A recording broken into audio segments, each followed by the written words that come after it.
Ukraine Russia మధ్య guns missiles తో మాత్రమే యుద్ధం జరగలేదు. అంతర్జాతీయ న్యాయస్థానాల్లో బిలియన్ డాలర్ల ఆస్తుల సమరం కూడా అంతే భీకరంగా జరుగుతోంది. భీకర యుద్ధం నేపథ్యంలో ఉక్రెయిన్కు చెందిన అతిపెద్ద ప్రభుత్వ బ్యాంక్ ఓస్టార్ బ్యాంక్ కోల్పోయిన వేల కోట్ల ఆస్తుల పరిహారం కోసం కీవ్ ఇంటర్నేషనల్ ఆర్బిట్రేషన్ ట్రిబ్యునల్ను ఆశ్రయించింది. తాజాగా ఈ న్యాయ పోరాటం ఊహించని మలుపు తిరిగింది. అందుకు కారణం ఈ లీగల్ బ్యాటిల్లోకి భారత మాజీ సీజేఐ ఎంట్రీ ఇవ్వడమే. అవును, ప్రపంచమంతా ఉక్రెయిన్ వైపు నిలుస్తున్న వేళ రష్యా తన తరపున మధ్యవర్తిగా చంద్రచూడ్ను ఎంపిక చేసినట్లు వార్తలు వస్తున్నాయి.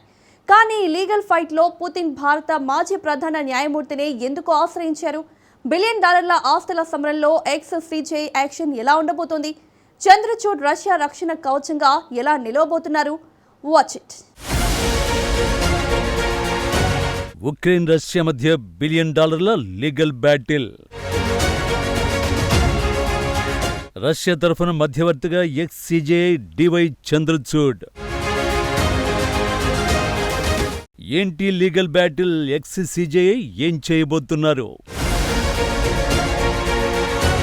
రష్యా ఉక్రెయిన్ సరిహద్దుల్లో తుపాకుల మోత, క్షిపణుల విస్ఫోటనాలు ప్రపంచాన్ని వణికిస్తుంటే తెర వెనుక అంతర్జాతీయ న్యాయవేదికలపై అంతకంటే భీకరమైన ఆస్తుల యుద్ధం నడుస్తోంది. 2022 ఫిబ్రవరిలో రష్యా ప్రారంభించిన పూర్తిస్థాయి దండయాత్ర ఉక్రెయిన్ ఆర్థిక వ్యవస్థను దెబ్బతీసింది. ముఖ్యంగా డొనెట్స్క్, లుహాన్స్క్, ఖేర్సన్, జపోరిజియా వంటి 4 కీలక ప్రాంతాల్లో ఉక్రెయిన్ ప్రభుత్వ రంగ దిగ్గజం ఓస్టాడ్ బ్యాంక్ నిర్మించుకున్న ఆర్థిక సామ్రాజ్యం రష్యా సైనిక చర్యల కారణంగా కూలిపోయింది. తమ సొంత భూభాగంలో బ్యాంకింగ్ శాఖలను వేల్సి రావడం, వందలాది కోట్ల విలువైన ఆస్తులు రష్యా అధీనంలోకి వెళ్లడం, ధ్వంసం కావడంతో ఉక్రెయిన్ ఇప్పుడు లీగల్ బ్యాటిల్కు దిగింది. యుద్ధంతో తాము కోల్పోయిన ఆస్తులు, సేకరించలేకపోయిన రుణాలు, నిలిచిపోయిన బిజినెస్ నెట్వర్క్ మొత్తానికి పరిహారంగా రష్యా నుంచి $100 మిలియన్ రాబట్టాలని ఓస్టాడ్ బ్యాంకు పట్టుబట్టింది. ఇందుకోసం 1998లో రష్యా ఉక్రెయిన్ ప్రభుత్వాల మధ్య కుదిరిన ద్వైపాక్షిక పెట్టుబడుల ప్రోత్సాహక రక్షణ ఒప్పందాన్ని ఆయుధంగా మలుచుకుంది. గత ఏడాది జూలైలో ఓస్టాడ్ బ్యాంకు పంపిన లీగల్ నోటీసుకు రష్యా నుంచి స్పందన రాకపోవడంతో ఈ బ్యాంకు నేరుగా అంతర్జాతీయ ఆర్బిట్రేషన్ ట్రైబ్యునల్లో ఈ భారీ పరిహార దావాను దాఖలు చేసింది. ఉక్రెయిన్ ఆక్రమణ తర్వాత పాశ్చాత్య దేశాలన్నీ రష్యాను ఒంటరిని చేయడానికి తీవ్రంగా ప్రయత్నించాయి. ఆర్థికాంక్షలతో మాస్కోను ఊపిరాడకుండా చేయాలని చూసాయి. అలాంటి కష్టకాలంలో కూడా ఇండియా రష్యాల మధ్య ఉన్న దశాబ్దాల నాటి వ్యూహాత్మక స్నేహబంధం నిలకడగా నిలిచింది. రష్యా నుంచి చౌకగా ముడి చమురు దిగుమతి చేసుకోవడం దగ్గర నుంచి దౌత్య వేదికలపై రష్యాకు ఒక మద్దతుగా నిలవడం వరకు ఇండియా ఎంతో సమతుల్యతను పాటించింది. ఇప్పుడు అదే నమ్మకాన్ని రష్యా అంతర్జాతీయ న్యాయ వేదికలపై కూడా ప్రదర్శిస్తోంది. అంతర్జాతీయ ట్రైబ్యునల్ తన హక్కులను కాపాడుకోవడానికి పాశ్చాత్య లాయర్ల కంటే భారతీయ న్యాయ కోవిదుడే సరైన వ్యక్తి అని పుతిన్ నమ్ముతున్నారు. అందుకే అంతర్జాతీయంగా అత్యంత సున్నితమైన ఈ కేసులో తన తరఫున ప్రతినిధిగా, మధ్యవర్తిగా వ్యవహరించే బాధ్యతను రష్యా భారత మాజీ ప్రధాన న్యాయమూర్తి జస్టిస్ డివై చంద్రచూడ్ కు అప్పగించింది.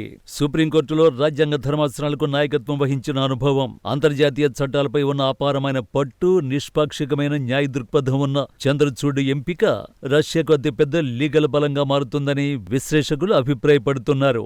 ఉక్రెయిన్ వేసే ప్రతి లీగల్ ఎత్తుగడను తిప్పికొట్టేలా క్రెమ్లిన్ డిఫెన్స్ ను నిలబెట్టడంలో చంద్రచూడ్ అత్యంత కీలక పాత్ర పోషించబోతున్నారు. రష్యా ఇప్పుడే కాదు, గతంలోనూ చంద్రచూడ్కు ఈ తరహా బాధ్యతలు ఇవ్వాలని చూసింది.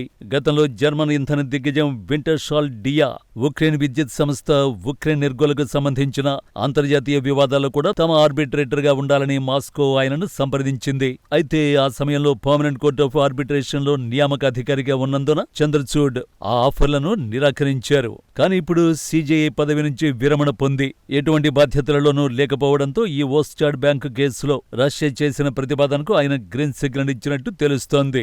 ఈ బిలియన్ డాలర్ల వివాదాన్ని విచారించేందుకు 3 అత్యున్నత స్థాయి సభ్యులతో కూడిన ట్రైబ్యునల్ రూపుదిద్దుకుంది.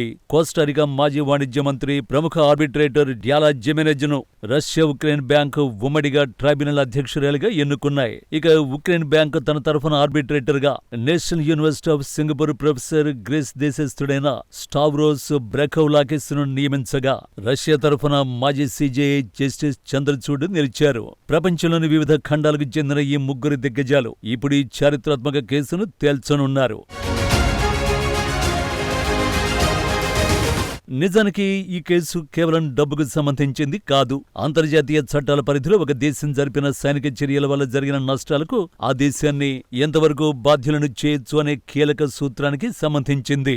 యుద్ధ సమయంలో ఆస్తుల నష్టం ద్వైపాక్షిక పెట్టుబడుల ఒప్పందం పరిధిలోకి వస్తుందా లేదా అనే తీవ్రమైన న్యాయపరమైన ప్రశ్నలు ఎదురుకానున్నాయి. ఉక్రెయిన్ చూపిస్తున్న పరిహార అంకెలను సవాల్ చేయడంలోనూ, రష్యా సార్వభౌమాధికారాన్ని చట్టబద్ధంగా సమర్థించడంలో మధ్యవర్తిగా మాజీ CJI వేసే ప్రతి లీగల్ అడుగు రష్యా భవిష్యత్తును నిర్ణయించనుంది. అలాగే రష్యాకు ఈ ఓస్టాడ్ బ్యాంకు కొత్త ప్రత్యర్థేమీ కాదు. గతంలో 2014లో క్రిమియాను రష్యా ఆక్రమించినప్పుడు కూడా ఓస్టాడ్ బ్యాంకు తన ఆస్తులు పోయాయని ఇంటర్నేషనల్ ఆర్బిట్రేషన్ ఆశ్రయించింది. ఆ విచారణలో రష్యాకు గట్టి ఎదురుదెబ్బ తగిలింది. ఉక్రెయిన్ బ్యాంకుకు ఏకంగా $1.1 బిలియన్ అంటే సుమారు 9,000 కోట్లు పరిహారంగా చెల్లించాలని ట్రైబ్యునల్ రష్యాను ఆదేశించింది. ఆనాటి పరాజయం నుంచి పాఠాలు నేర్చుకున్న రష్యా ఈసారి ఏమాత్రం అలసత్వం వహించకూడదని భావించి భారత్ నుంచి జస్టిస్ చంద్రచూడ్ వంటి పవర్ఫుల్ లీగల్ మైండ్ను యాక్షన్లోకి దించుతోంది. ప్రస్తుతం గ్లోబల్ డిప్లొమసీలో ఈ పరిణామం తీవ్ర ప్రకంపనలు సృష్టిస్తోంది. అమెరికా, యూరోపియన్ యూనియన్ ఉక్రెయిన్కు $1,000 కోట్ల ఆయుధాలు, లీగల్ సాయం అందిస్తూ రష్యాను కోర్టులో నిలబెట్టాలని చూస్తుంటే, రష్యా మాత్రం గ్లోబల్ సౌత్ లో అత్యంత పవర్ఫుల్ దేశమైన ఇండియాకు చెందిన మాజీ ప్రధాన న్యాయమూర్తిపై నమ్మకం ఉంచడం ఆసక్తి రేపుతోంది. పాశ్చాత్య మీడియా ప్రచారాన్ని దాటుకుని చట్టపరంగా క్రెమ్లిన్ వాదనను వినిపించడంలో చంద్రచూడ్ పాత్ర ఇప్పుడు అంతర్జాతీయ న్యాయ కోవిధుల దృష్టిని ఆకర్షిస్తోంది. మొత్తంగా ఒకవైపు ఉక్రెయిన్ క్షిపణుల విధ్వంసానికి పరిహారం కావాలని పట్టుబడుతోంది. మరొకవైపు రష్యా అంతర్జాతీయ చట్టాల వేదికపై తనను తాను సమర్థించుకునేందుకు ఇండియాకు చెందిన అగ్రశ్రేణి న్యాయ కోవిదుణ్ణి తన రక్షణగా నిలుపుకుంది. గన్స్, మిస్సైల్స్ తేల్చలేని ఈ యుద్ధ ఫలితాన్ని ఇప్పుడు అంతర్జాతీయ ఆర్బిట్రేషన్ ట్రైబ్యునల్ తేల్చాల్సి ఉంది. ఈ చారిత్రాత్మక విచారణలో జస్టిస్ DY చంద్రచూడ్ పోషించే పాత్ర కేవలం రష్యా ఉక్రెయిన్లకే కాక ప్రపంచంలోని $1 బిలియన్ ఆర్బిట్రేషన్ కేసుల చరిత్రలో ఒక నయా అధ్యాయంగా నిలిచిపోవడం ఖాయంగా కనిపిస్తోంది.